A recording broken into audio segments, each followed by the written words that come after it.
Hello everyone, this is Dreadnought, and I am here on May 18th, Friday, just a few days after release, and I'm going to talk to you about stats, gear, and abilities.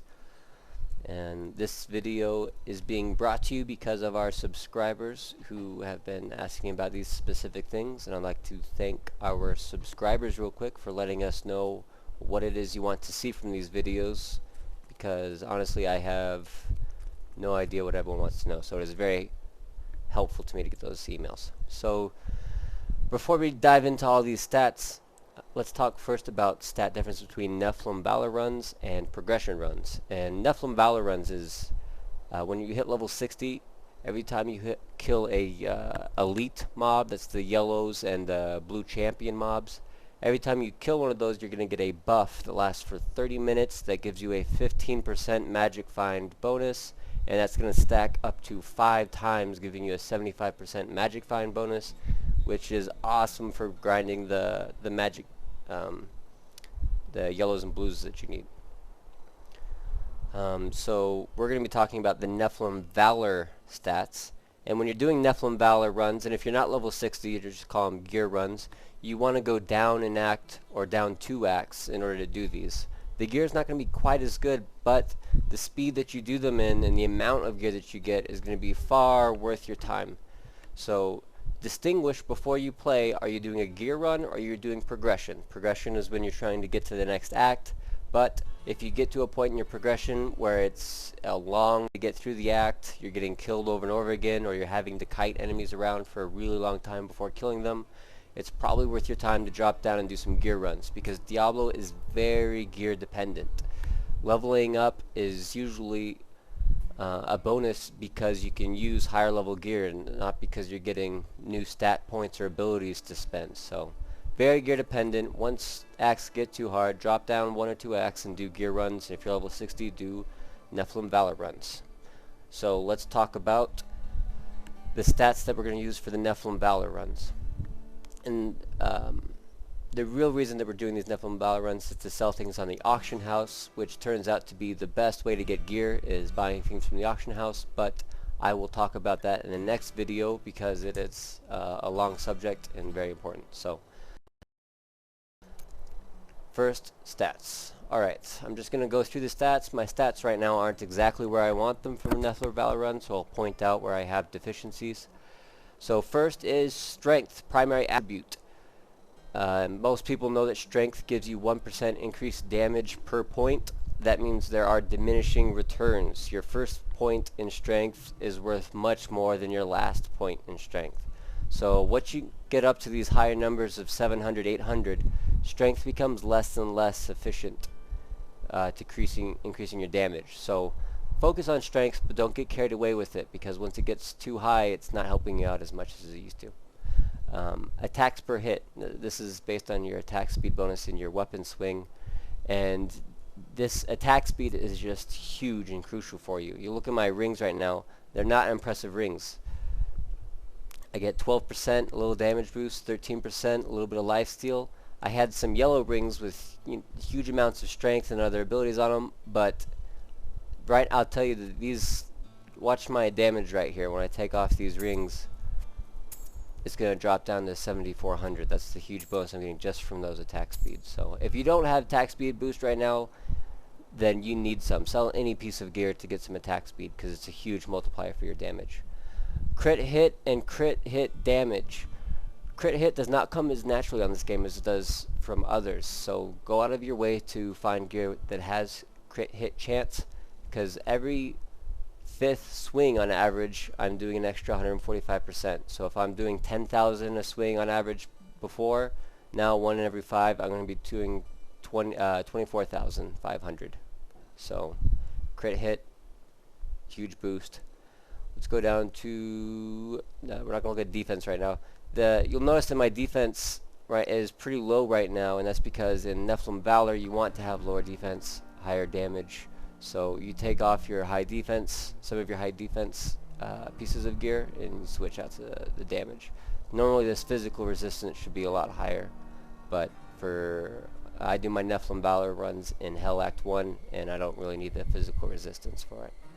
Max life, you'll see, is pretty low for level 60, and a lot of people stack way too much vitality. Don't get carried away with your vitality, because your potions aren't healing you to full, and health orbs normally aren't healing you to full, and so it's usually not worth having a huge amount of vitality. You want to focus on damage reduction more. So, but you can't have so low health that you get one shot by things, obviously. So there needs to be a balance there, but normally I see people with too much vitality. Lifesteal is a lot higher when I'm not in Nephalem Valor, and health globes actually are not that great when you're doing progression, because you need to kill things usually before you get the orbs. But when you're doing the Nephalem Valor runs, having this huge, see, this is healing me, just the bonus is healing me half of my health.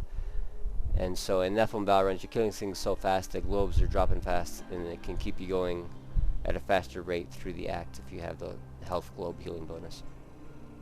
Movement speed I wish was higher. My boots are only giving me 8%, so if you can get a higher movement speed than that, it's nice. Magic Find also I have a deficiency in. Your main Magic Find is going to come from the topaz that you're putting in your helmet. You should have a ruby in your helmet until you're level 60, and once you hit 60, put that Magic Find in there. Unless you're doing progression, then you can put something else in, but once you're doing your Nephalem Valor, put in that Magic Find, and that'll go up a lot once you get the stacks of Magic Find. And those are the main points on the details. You want to do as much damage as possible, and one thing I want to really emphasize right now is weapon damage, because a lot of people are sacrificing weapon damage for other stats on weapons like strength and lifesteal, and your weapon, you just want to focus on damage. Don't worry about what other stats it has, because the damage is going to make the biggest difference out of all of your gear, all of your abilities, everything. It's weapon damage. So I got this on the auction house for actually pretty cheap, 120,000. If you don't have an awesome weapon, you should be saving your money and buying one, because it makes all the difference. I'm going to show you real quick. This is a level 41 weapon, but level 50 weapons will have the same damage sometimes on them. There's 123 damage, which isn't horrible, but obviously not the best. So look at my damage real quick at 9,300. I switch out for this two-hander here, 1,800. So you can see how big of a difference damage makes, because of all of your multipliers going into just that one factor. Damage is easily the most important. So sacrifice every other stat point on your weapon to be able to get that damage. I got lucky to get that crit hit damage increase on there, but if it didn't have it, it wouldn't have mattered, because I need those damage points. I'm just gonna go into my skills just for a second. To show how I'm doing these Nephalem runs. I'm using Bash with Instigation to hurry and get my Fury up. I'm also using Unforgiving to keep my Fury up. Seismic Slam, Shattering Ground, which is going to keep large groups of enemies away from me so I don't get surrounded. Leap with Iron Impact, which gives me 4 seconds of heavy damage before I start taking heavy damage. Ground Stomp is key because it brings everyone into me with a Wrenching Smash, which is going to make my Overpower and my Seismic Slams hitting everyone in the group, because everyone is in a small little ball that I can hit together. Wrath of the Berserker, which I save for elite groups, and I distinguish save because a lot of people use this Wrath of Berserker every time it comes off cooldown. It's not worth the time that you save in those easy pools to use Wrath of the Berserker.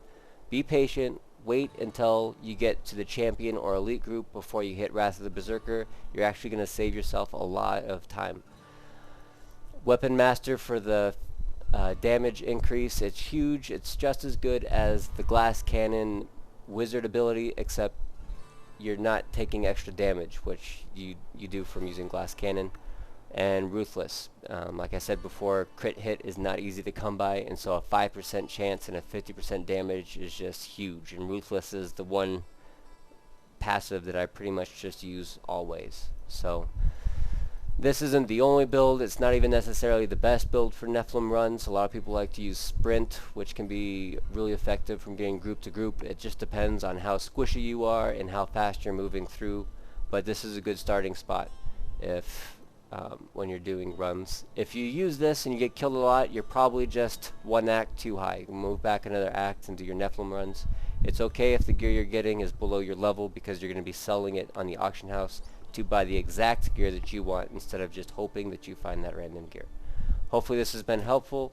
I'm posting another video on auction house and more in depth on Nephalem and gear runs soon. Let me know what else you want to hear about, and subscribe up top to get the next video on auction house and Nephalem runs.